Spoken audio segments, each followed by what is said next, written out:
नमस्कार शिक्षक मित्र हो. आता आपण ए चे विविध उच्चार पाहत आहोत.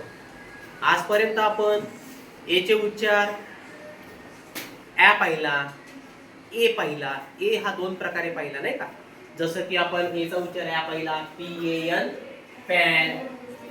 आणि इथं जर दोन अक्षराच्या ए आणि ई या दोघांच्या मध्ये जर एखादं अक्षर असेल त्याचा उच्चार ए होते. काय होते? ए. हे सुद्धा आपण पाहिलेलं आहे. टेक, थेक, मेक, गेट अशा प्रकारचे आपण शब्द पाहिलेले आहेत. दुसरं आपण पाहिलं ए आणि आय हे सोबत सोबत जर असतील त्याचा उच्चार सुद्धा काय होते? ए होते. काय होते? सेड आहे ना, पेड अशा प्रकारचे शब्द सुद्धा आपण पाहिलेले आहेत. आज आपण ए चा आ उच्चार शिकणार आहोत. कोणता उच्चार? आ उच्चार आपण आज शिकणार आहोत. तर बघा, ज्या अक्षराच्या मागे ए आणि आर हे सोबत सोबत आहे, ए आणि आर हे सोबत, त्याचा उच्चार आर होते. काय होते? ते आपण प्रत्यक्ष शब्दामधून आज पाहूया. बघा, जे आहे ए आहे आणि आर आहे. जार काय उच्चार होते? एफ ए आर याचा काय होईल मग? हार. A R K R. A R याचा आर होते आणि एमचा म काय झाला? आर. काय झाला? बी ए आर बार. सी ए आर आणि इथं ए आर. याचा हो होते, याचा आर होते, याचा ड होते. हार्ड. काय होतं? बघा, GARD. आपण गार्डन शब्द वाचतो की नाही? बघा, गार्डन असं तयार होते. रियर लावलं गार्डन तयार होते. मग हा आर गार्ड. बघा, डी चा ड, ए आर चा आर, के चा क. काय झालं? म्हणजे आपल्याला लिहायचं असं बघा, डी चा ड याचा आ होते. काय होते? आर. काय होते? हा झाला डा. काय झाला?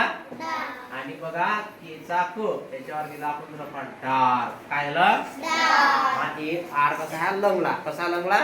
आपण लिहित होतो ना, अर्ध अक्षर आहे ते. बघा, डार. काय झालं? कसा एमचा म, एचा झाला आ. हा कसा लिहिला? रफार मध्ये लिहिला. आणि सी चा काय झाला? च. काय झालं मग याचं?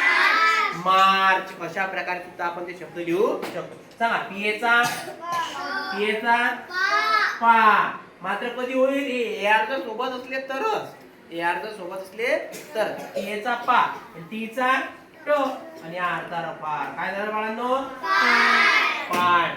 तो सांगा, एच ए चा हा. काय झाला?